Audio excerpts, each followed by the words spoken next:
आम्ही संस्कृती जपतो, आम्ही परंपरा टिकवतो. पौष अमावस्येनंतरचा दुसरा दिवस म्हणजे धर्मनाथ बीज.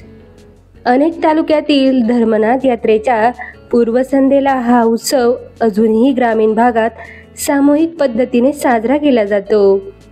पुण्याच्या इतर भागातही मोठ्या प्रमाणात हा उत्सव साजरा होतो.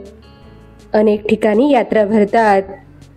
पूर्वापार चालत आलेल्या पारंपरिक प्रथा आणि परंपरा आजही आवर्जून पाळल्या जातात आणि सर्वांच्या घरी प्रसादरूपी पदार्थ एकसारखेच बनवले जातात. हे याचं आणखी एक वैशिष्ट्य.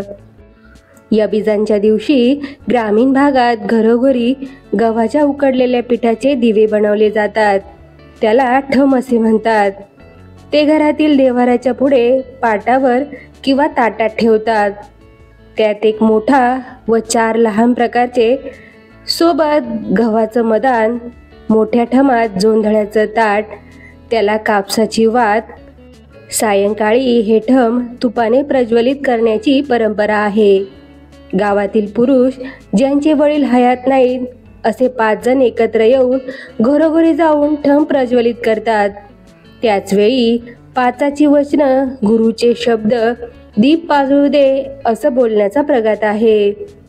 ठम प्रज्वलित झाल्यानंतर सर्वच उपस्थित धर्मरायाची फुरमळ अशी मोठ्याने आरोळी देतात. ठम प्रज्वलित केल्यानंतर उपस्थितांना आंबील, हरभऱ्याच्या घुगऱ्या, भाकरीचा आणि चपातीचा गूळ बनवलेला काला प्रसाद म्हणून वाटला जातो.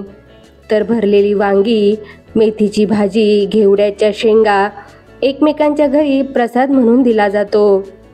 त्या दिवशी घरात दिवसभर बायकांची धांदल असते, कारण अनेक प्रकारचे पदार्थ बनवायचे असतात. महत्त्वाचं म्हणजे तिसऱ्या दिवशी ठम किसून गुळात शिजवायचा भारीच लागतो. पूर्वापार चालत आलेल्या पारंपरिक प्रथा, परंपरा आजही काही प्रमाणात जपल्या जात आहेत. असा भक्तिभाव असलेल्या उत्सवांमुळे सामाजिक सलोखा आणि ऐक्य टिकून राहिलंय. हे एक प्रकारचं यशच म्हणावं लागेल. आपल्याला माहीत असलेल्या अशा प्रथा, परंपरा आतापर्यंत आपण जोपासल्या त्या सर्व पुढच्या पिढीलाही माहीत करून देणं हे आपलं कर्तव्य असलं पाहिजे.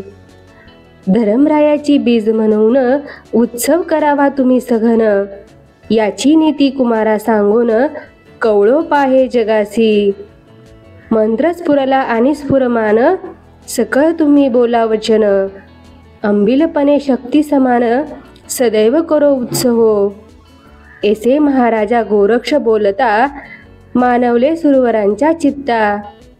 मग प्रतिवर्षी आनंद भरिता, महाउत्सव करीत. तैपासूनी सहजासहज, जगी मिरवीत असे धर्मनाथाची बीज. हे व्रत आचरल्या महाराज, तुष्ट होत असे गोरक्ष. पूर्वी किमयागार ग्रंथात, स्वये बोलिला गोरक्षनाथ. धर्मरायाची फुरमळ.